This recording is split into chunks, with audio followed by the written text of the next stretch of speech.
Sit down. I, state your name. I, Viverito, Do solemnly swear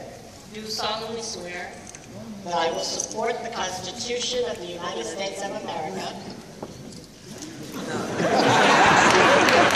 It's not a Bible. It's not a Bible. Do whatever you want.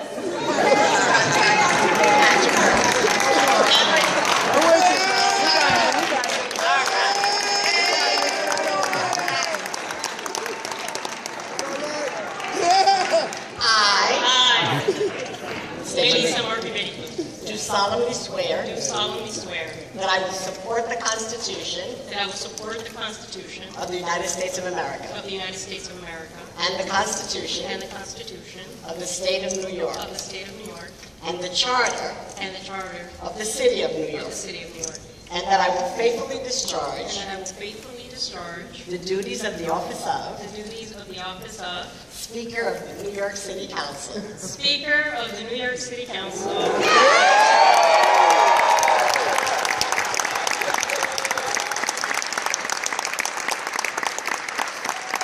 the City of New York. According to the best of my ability. According to the best of my ability. Yes.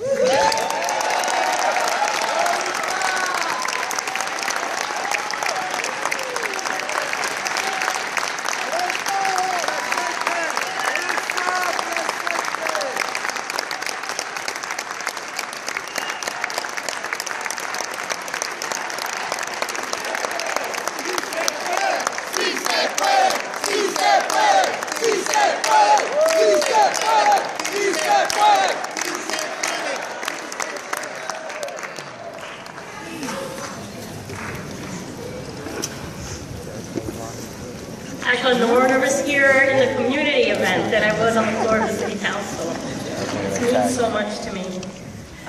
So buenas noches, good evening. And I also want to thank the people that are in the overflow room. I know that there were those who could not make it into this hall tonight, so I thank everyone that came out. I want to thank each and every one of you who came out on this very cold evening to celebrate my inauguration. I want to thank all of the elected officials, all who have already been acknowledged so much for being here, particularly my colleagues in the City Council and our citywide elected officials, as well as the members of Congress. I also want to thank two very strong and inspirational mujeres who have supported me for so many years. Lorraine Cortes-Vasquez, our former New York Secretary of State, and a personal friend and mentor to me over the years. And it means the world to me that she made it here tonight. Thank you, Lorraine.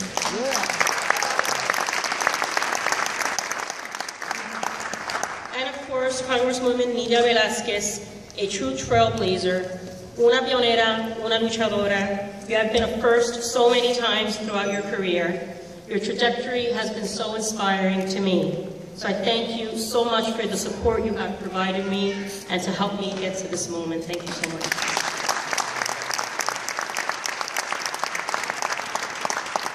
Now, how about our awesome MC, Lin-Manuel?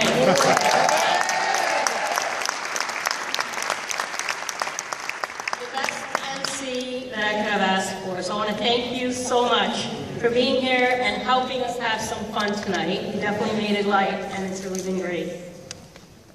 And of course, I need to give a big gracias to all the residents of my district who again put their trust in me.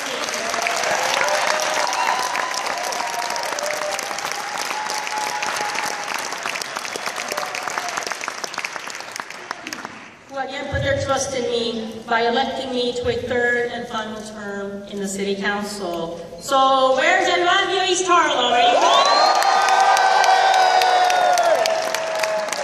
Where's South Bronx? Yeah! Without your support on Election Day, I would not have had the incredible opportunity to make history on January 8th.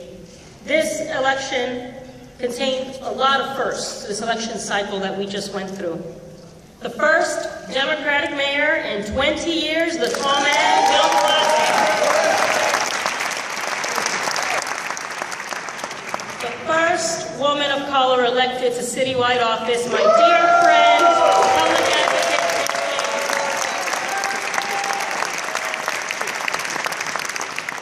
The first openly gay official elected in the Bronx and in Brooklyn, and the first Mexican-American elected to the council in the very youthful Viverito and Carlos Menchaca.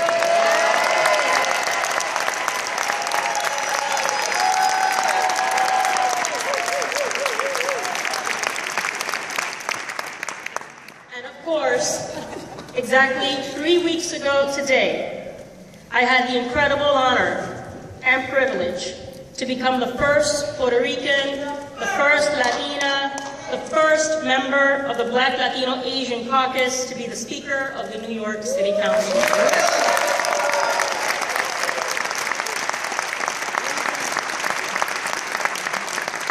I am so thankful and humbled by the support of all 50 of my colleagues. Thank you all that are here tonight. I know that together, we will all accomplish great things. I am also very proudly the first representative of the Bronx to assume this role. Yeah.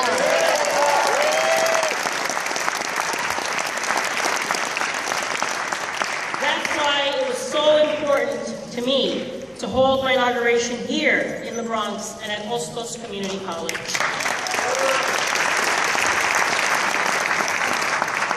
This institution is one that our city's Puerto Rican community fought very hard for, as you've heard here tonight, to ensure that higher educational opportunities reached Latino young people in the South Bronx, in El Barrio, and beyond. For those who do not know, Hostos Community College was named for Puerto Rican intellectual, educator, and philosopher Eugenio María de Hostos, who lived during the mid to late 1800s and was known as El Gran Ciudadano de las Américas, the great citizen of the Americas. He was one of the foremost thinkers on independence in Latin America, calling for an Antillean federation, not to mention an advocate for the inclusion of young women in schools. He was a man ahead of his time who believed that together we could lift and unify people. In the same way, I know that unity among the 5 boroughs and 51 council districts is the only way to move forward in the best interest of all New Yorkers.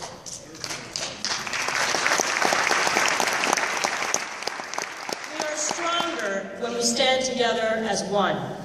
That's why I took my oath tonight on a copy of the 1898 New York City Charter, which is housed at the city's Department of Records. And I want to thank Commissioner Eileen Flannelly for being here tonight and allowing me to use this important and symbolic document.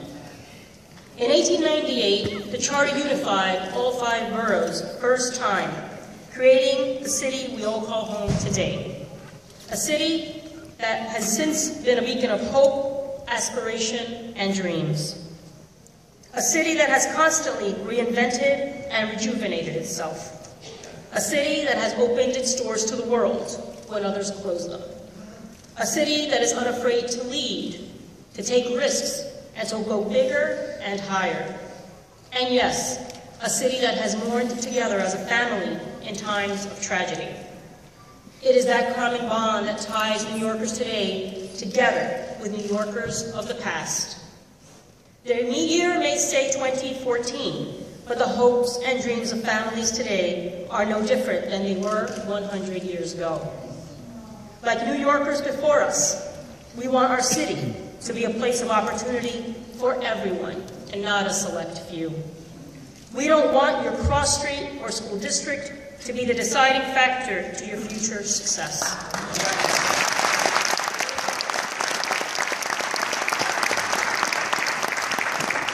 This is why I have committed myself to public service, to help more New Yorkers reach those dreams which remain elusive for too many New Yorkers. I ran for Speaker for the same reason I ran for City Council back in 2005. I believe that the Council and our city government as a whole can do more to improve the lives of New Yorkers, everyday New Yorkers, who are increasingly feeling the great inequality crisis. I also ran because I believe that the Council can be a more effective and inclusive body by putting our members first and providing them with the support and resources to better serve their constituents. And I ran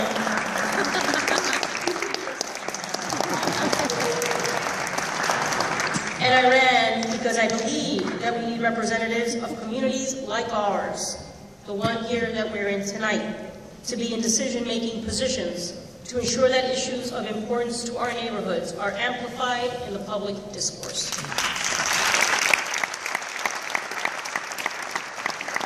Over the past decade, we have witnessed the impact of budgets and public policies from all levels of government on our most vulnerable populations: working families, youth, seniors, our LGBT community, immigrants, and undocumented Americans, people with disabilities.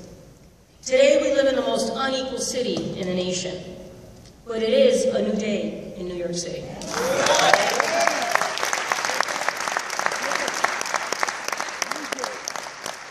Now is the time to embrace our progressive moment and put our values into action. But to really make a lasting change on this city, we must stand together. And under my leadership, that's just what we will do. We will stand up for affordable housing, the single greatest challenge facing so many of our communities. I am proud to have the district with the most public housing in the city of New York.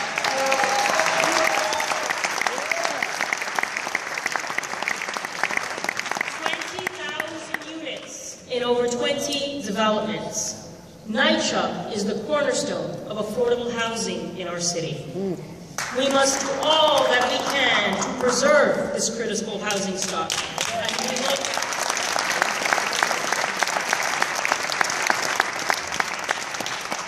As we look to new ways to create additional income-targeted housing for low and moderate-income New Yorkers.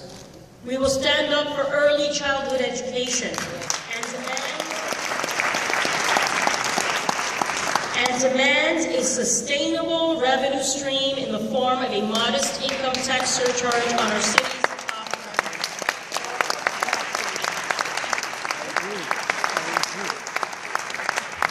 This is one of the greatest and most important steps that we can take to reduce the achievement gap in our city. We will stand up for low-wage workers who deserve work with dignity. That means finishing what we started last session by strengthening the paid sick days and living wage laws.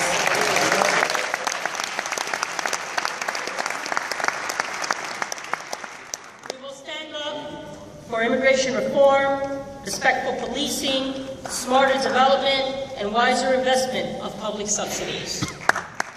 And we will do it all together. So are you with me? Will you stand?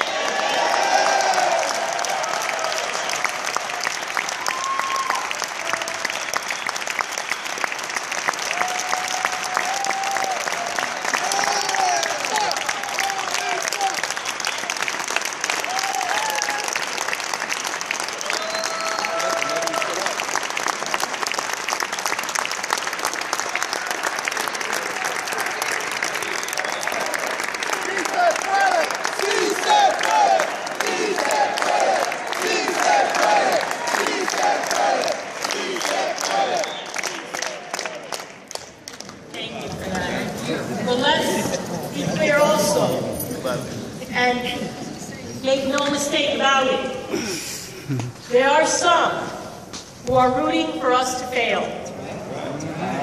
There are some who believe that our ideas are too big, too lofty, or too impatient. Some who think that by trying to raise people up, we're trying to bring others down.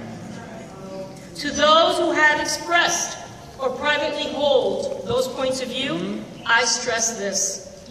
New York is at its best when we all work together. Amen.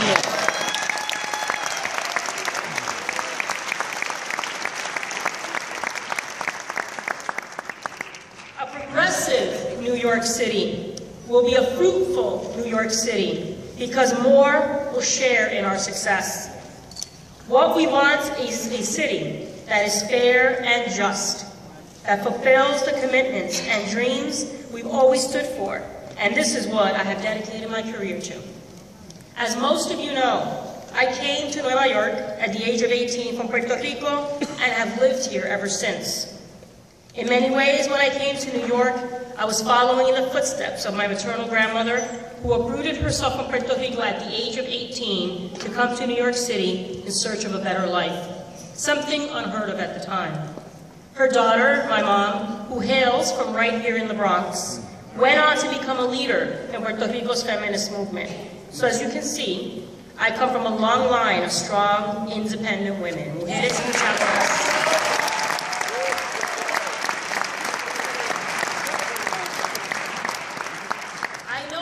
My own personal story is one that so many of our newest New Yorkers can relate to.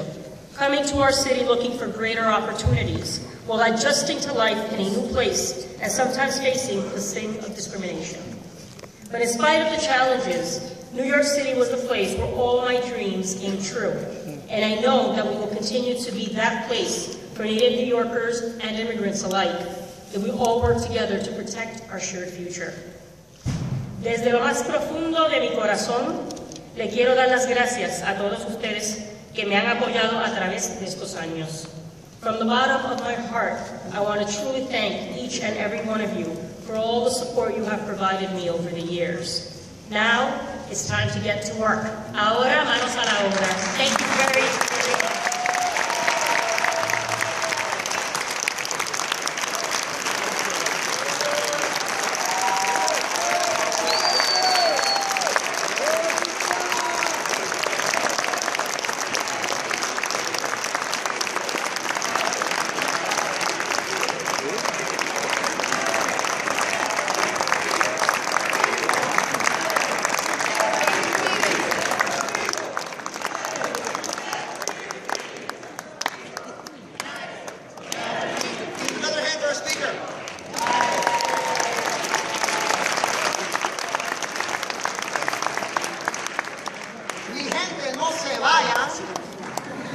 Stay with